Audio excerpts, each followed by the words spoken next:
गौरीपुत्र गणेश भगवान की जय। उमापति शंकर भगवान की जय। प्यारे भक्तगणों, आज के वीडियो में आप सभी श्रवण करेंगे सोम प्रदोष व्रत की कथा। हिंदू धर्म में प्रदोष व्रत का बहुत महत्व है। यह व्रत प्रति माह के कृष्ण और शुक्ल दोनों पक्षों की त्रयोदशी तिथि के दिन किया जाता है। त्रयोदशी तिथि या प्रदोष व्रत भगवान शिव जी के पूजन का खास दिन है। अतः इस दिन सायंकाल के समय शिव पूजन किया जाता है, इसलिए इसे प्रदोष व्रत कहा जाता है। सोम प्रदोष व्रत की तिथि। सोम प्रदोष व्रत वैशाख मास के शुक्ल त्रयोदशी तिथि को 20 मई को दोपहर में 3:57 से शुरू होगा और इसका समापन 21 मई को 5:37 पर होगा। नियमों के अनुसार प्रदोष व्रत की पूजा शाम के वक्त प्रदोष काल में की जाती है और इसलिए 20 मई 2024 को प्रदोष व्रत रखा जाएगा। प्रदोष व्रत पूजन विधि। सोम प्रदोष व्रत की पूजा करने के लिए सुबह जल्दी उठकर स्नान कर ले। भगवान शिव और माता पार्वती की प्रतिमा को लकड़ी की चौकी पर लाल कपड़ा बिछाकर वहां स्थापित करें। इसके बाद गंगा जल से स्नान करवाए।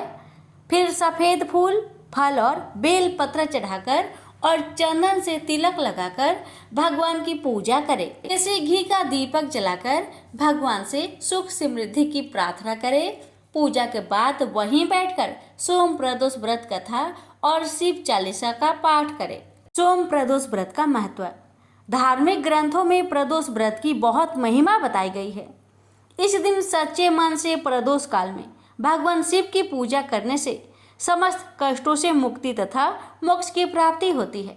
अतः इस दिन भोलेनाथ जी को प्रसन्न करने के लिए प्रदोष व्रत पूरे मन से करना चाहिए।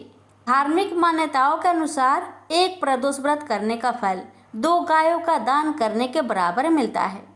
प्रदोष व्रत बिना कुछ खाए ही व्रत रखने का विधान है।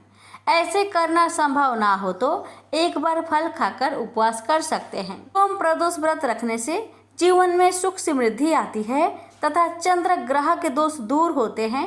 जिन जातकों के कुंडली में चंद्रमा कमजोर हो उन्हें सोम प्रदोष व्रत अवश्य ही करना चाहिए। अब श्रवण करते हैं सोम प्रदोष व्रत की पावन कथा। कथा शुरू करने से पहले प्यारे भक्तगणों, आप सभी से हमारी निवेदन है कि कथा श्रवण करने के बाद उमापति शंकर भगवान की जय कमेंट बॉक्स में लिखना ना भूले। तो आइए श्रवण करते हैं कथा। बोलिए उमापति शंकर भगवान की जय। स्कंद पुराण में वर्णित एक कथा के अनुसार प्राचीन काल में एक विधवा ब्राह्मणी अपने पुत्र को लेकर भिक्षा लेने जाती थी और संध्या को लौटती थी। एक दिन जब वह भिक्षा लेकर लौट रही थी तो उसे नदी किनारे एक सुंदर बालक दिखाई दिया जो विदर्भ देश का राजकुमार धर्मगुप्त था। शत्रुओं ने उसके पिता को मारकर उसका राज्य हड़प लिया था। उसकी माता की भी मृत्यु अकाल हुई थी। ब्राह्मणी को उस बालक को देखकर बहुत दया आई और उसने उस बालक को अपना लिया और उसका पालन पोषण किया। कुछ समय पश्चात ब्राह्मणी दोनों बालक के साथ देवयोग से देव मंदिर में गई। वहां उनकी भेंट ऋषि सांडल्य से हुई। ऋषि सांडल्य ने ब्राह्मणी को बताया कि जो बालक उन्हें मिला है वह विदर्भ देश का राजा का पुत्र है जो युद्ध में मारे गए थे और उनकी माता को ग्रह ने अपना भोजन बना लिया था। ऋषि सांडल्य ने ब्राह्मणी को प्रदोष व्रत करने की सलाह दी। ऋषि आज्ञा से दोनों बालकों ने भी प्रदोष व्रत करना शुरू कर दिया। एक दिन दोनों बालक वन में घूम रहे थे, तभी उन्हें कुछ गंधर्व कन्याएं नजर आई। ब्राह्मण बालक तो घर लौट आया, किंतु राजकुमार धर्मगुप्त अंशुमति नाम की गंधर्व कन्या से बात करने लगे। गंधर्व कन्या और राजकुमार एक दूसरे पर मोहित हो गए। कन्या ने विवाह हेतु राजकुमार को अपने पिता से मिलवाने के लिए बुलवाया। दूसरे दिन जब वह पुनः गंधर्व कन्या से मिलने आया तो गंधर्व कन्या के पिता ने बताया कि वह विदर्भ देश का राजकुमार है। भगवान शिव की आज्ञा से गंधर्व राज ने अपनी पुत्री का विवाह राजकुमार धर्मगुप्त से करवाया। इसके बाद राजकुमार धर्मगुप्त ने गंधर्व सेना की सहायता से विदर्भ देश पर पुनः आधिपत्य प्राप्त किया। यह सब ब्राह्मणी और राजकुमार धर्मगुप्त के प्रदोष व्रत करने का फल था। स्कंद पुराण के अनुसार जो भक्त प्रदोष व्रत के दिन शिव पूजा के बाद एकाग्र होकर प्रदोष व्रत कथा सुनता या पढ़ता है, उसे 100 जन्मों तक कभी दरिद्रता नहीं होती।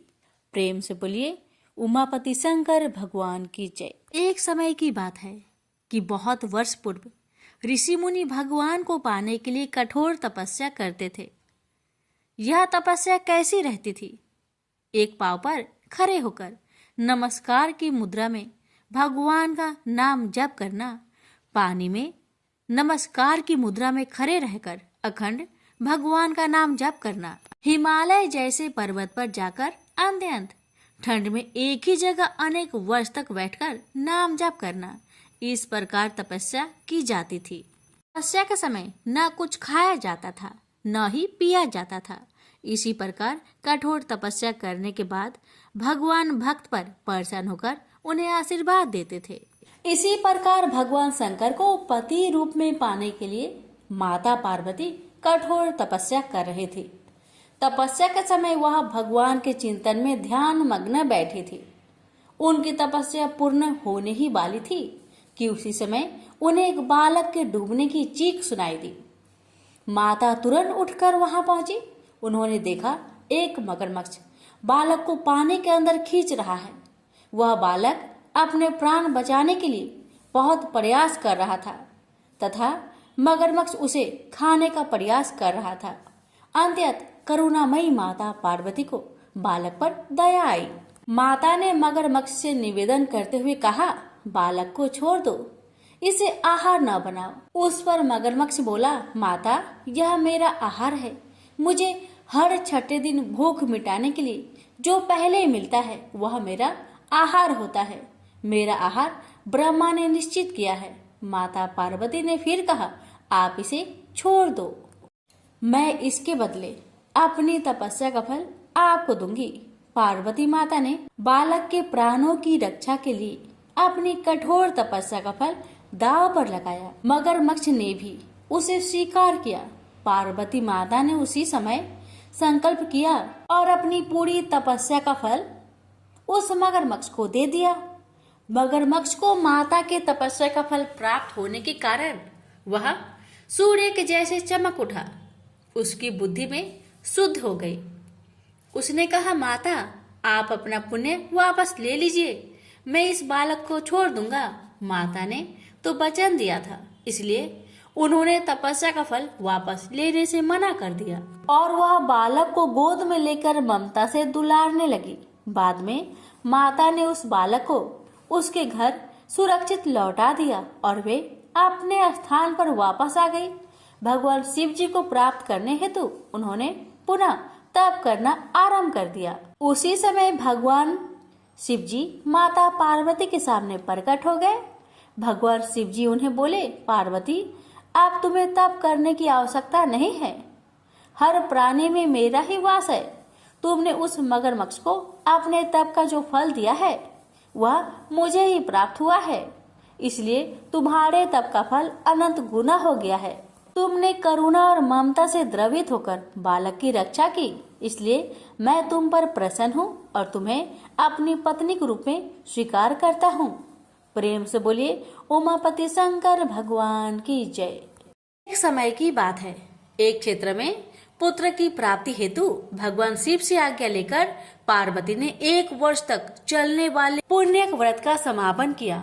व्रत की समाप्ति पर पुरोहित सनत कुमार ने देवी पार्वती से कहा, सुव्रते मुझे दक्षिणा चाहिए। पार्वती ने मुंह मांगी दक्षिणा देने का वचन दिया।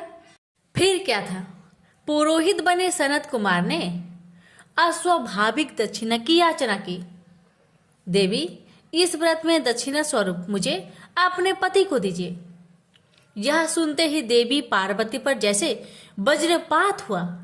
वो व्याकुल होकर विलाप करती हुई मूर्छित हो गई। पार्वती को मूर्छित देखकर ब्रह्मा, विष्णु और मुनियों को हंसी आ गई। उन्होंने पार्वती को समझाने के लिए भगवान शिव को भेजा।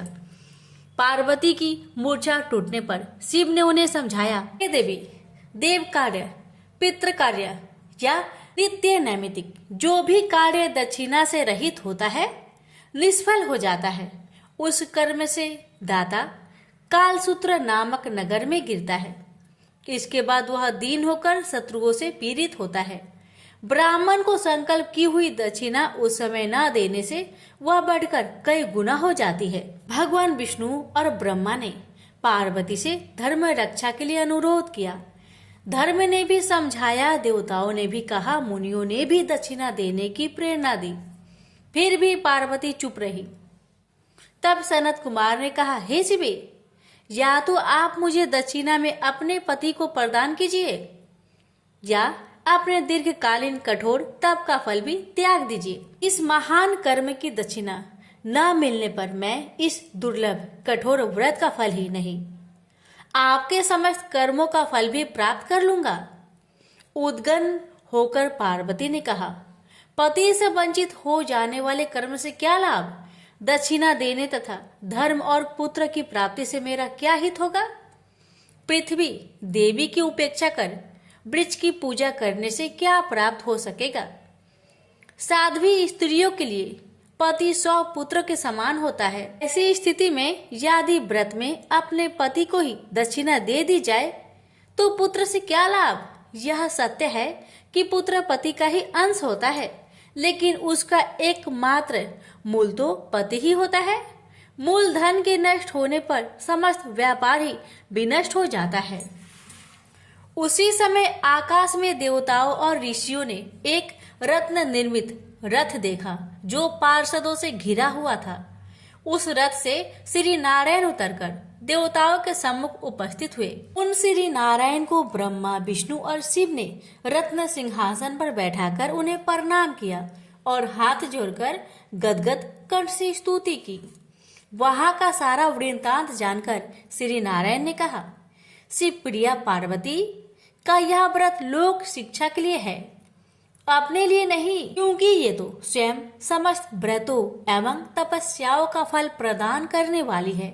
इनकी माया से ही चराचर जगत मोहित है। फिर उन्होंने पार्वती को संबोधित कर कहा, हे शिवे, इस समय तुम महादेव जी को दक्षिणा में देकर अपना व्रत पूर्ण कर लो। फिर समुचित मूल्य देकर अपने जीवन धन को वापस ले आना।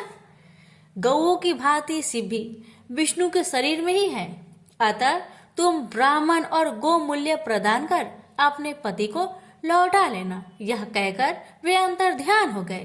तब पार्वती प्रसन्न मन से अपने प्राण सर्वस्व को दक्षिणा में देने के लिए तैयार हो गई। उन्होंने हवन की पूर्ण आहुति की और अपने जीवननाथ शिव को दक्षिणा रूप में दे दिया।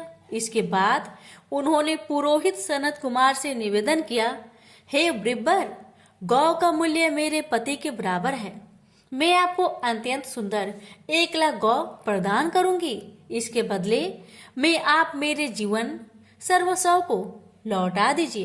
प्राणनाथ के मिल जाने पर मैं पुनः ब्राह्मणों को विपुल दक्षिणाएं प्रदान करूंगी। तब सनत कुमार ने पार्वती से कहा, हे देवी, मैं ब्राह्मण हूँ, मैं 1 लाख गौ लेकर क्या करूंगा? इस दुर्लभ रत्न के सामने 1 लाख गौ की क्या तुलना है? मैं इन्हें साथ लेकर त्रिलोक में भ्रमण करूंगा। उस समय समस्त बालक उन्हें देखकर प्रसन्नता पूर्वक ताली बजा बजाकर अट्ठास करेंगे। कहने के साथ ही सनत कुमार ने भगवान शिव को अपने पास बैठा लिया। यह सुनकर पार्वती जलहीन मछली की भांति छटपटाने लगी। उन्होंने मन ही मन सोचा, कैसा दुर्भाग्य है मेरा कि मुझे ना तो अभिष्ट देव का दर्शन ही हुआ और ना ही व्रत का फल प्राप्त हो सका। आधीर होकर वे अपने प्राण त्यागने के लिए प्रस्तुत हो गई। अकस्मात उसी समय आकाश में तेज समूह प्रकट हुआ। उस तेज समूह को देखकर पार्वती ने उससे अपने ऊपर दया करने को कहा और उस महान तेजो राशि के मध्य विश्व मोहन श्री कृष्ण स्वरूप का दर्शन किया। ऐसे भुवन मोहन अनूप रूप को देखकर भगवती पार्वती उसी के सदृश पुत्र की कामना करने लगी और उसी क्षण उन्हें वह वर भी प्राप्त हो गया। तदंतर वह तेज वही तिरोहत हो गया। तब देवताओं ने ब्रह्मपुत्र सनत कुमार को समझाया। सनत कुमार ने दिगंबर शिव को उनकी प्राणेश्वरी पार्वती को लौटा दिया। तो प्रेम से बोलिए उमापति शंकर भगवान की जय। उज्जैनी में राजा चंद्रसेन का राज था। वह भगवान शिव का परम भक्त था।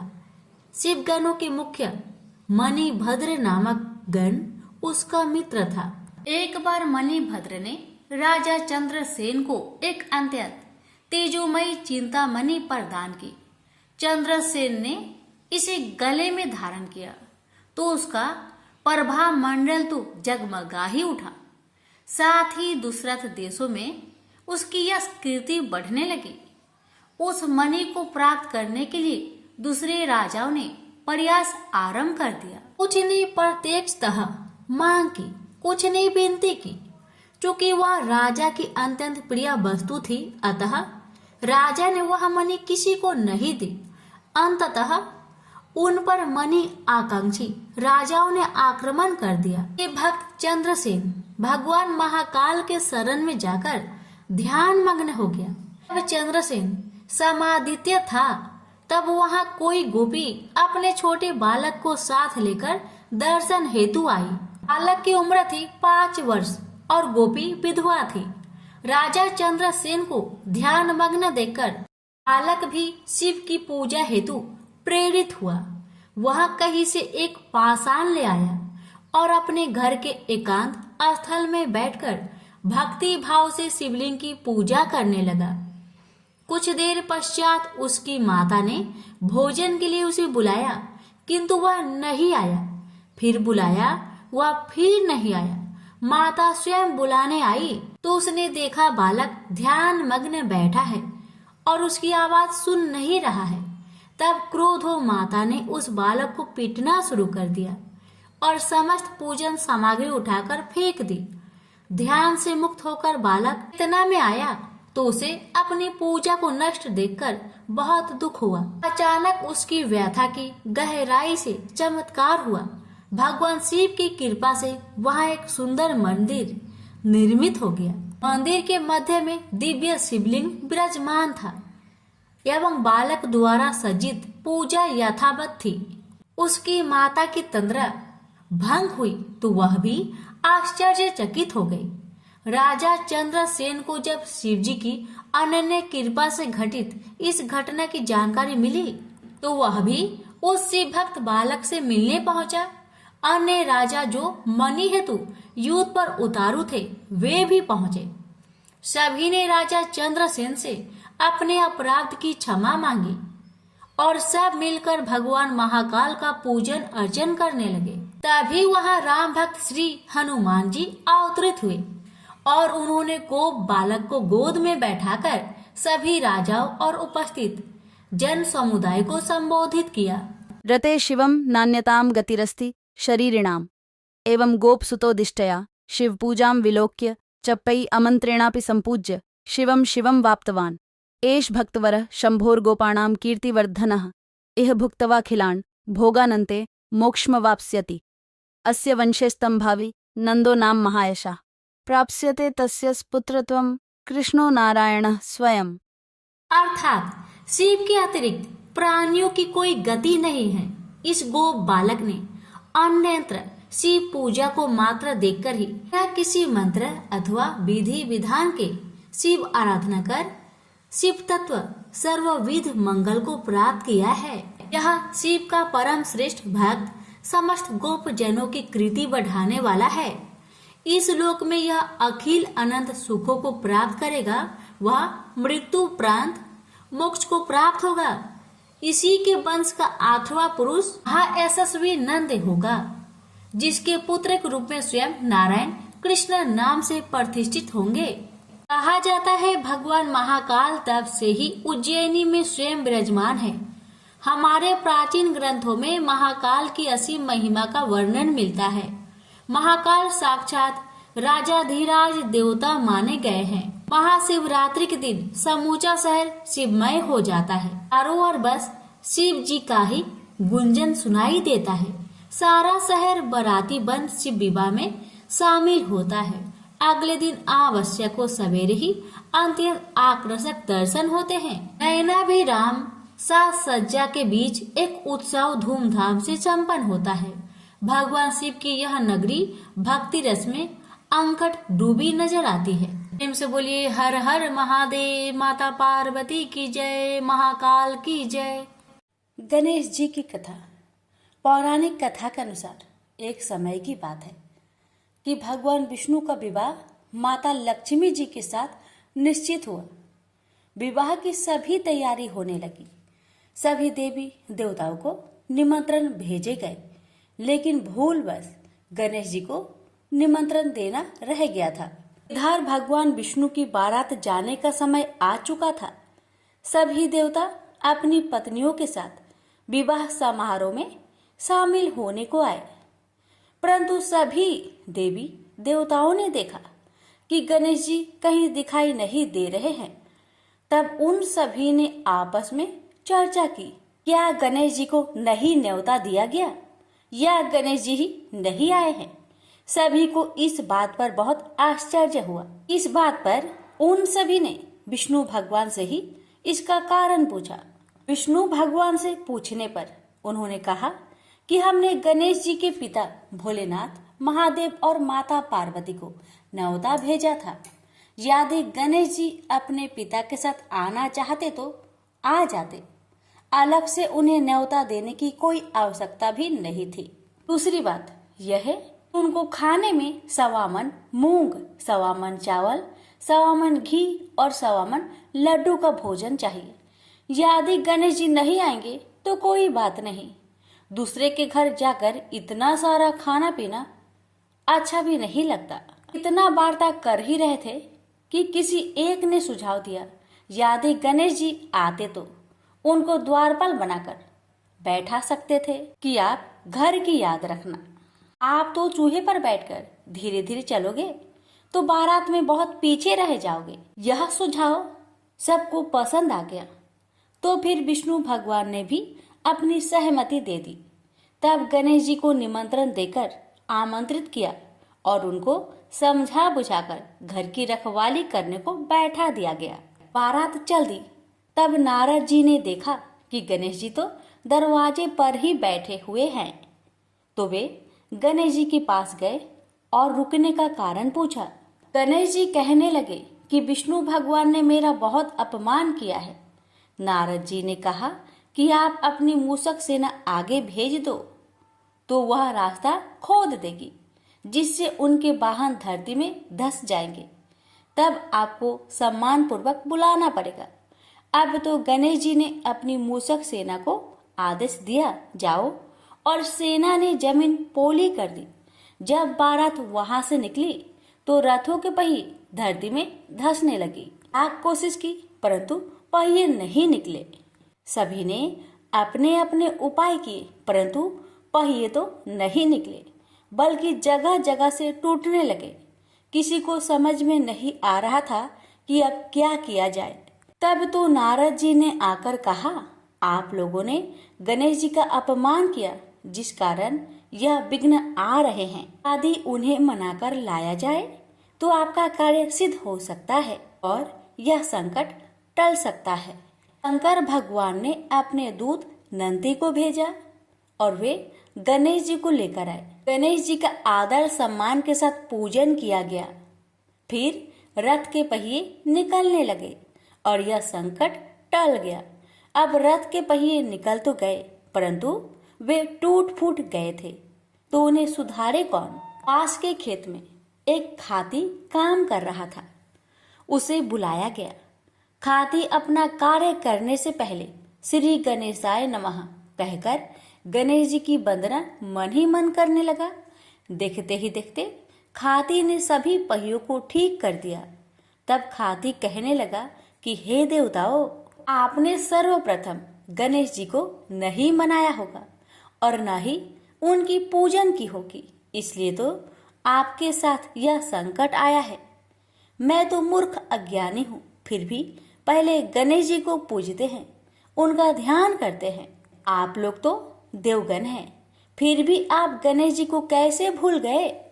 अब आप लोग भगवान श्री गणेश जी की जय बोलकर जाए तो आपके सब काम बन जाएंगे और कोई संकट भी नहीं आएगा।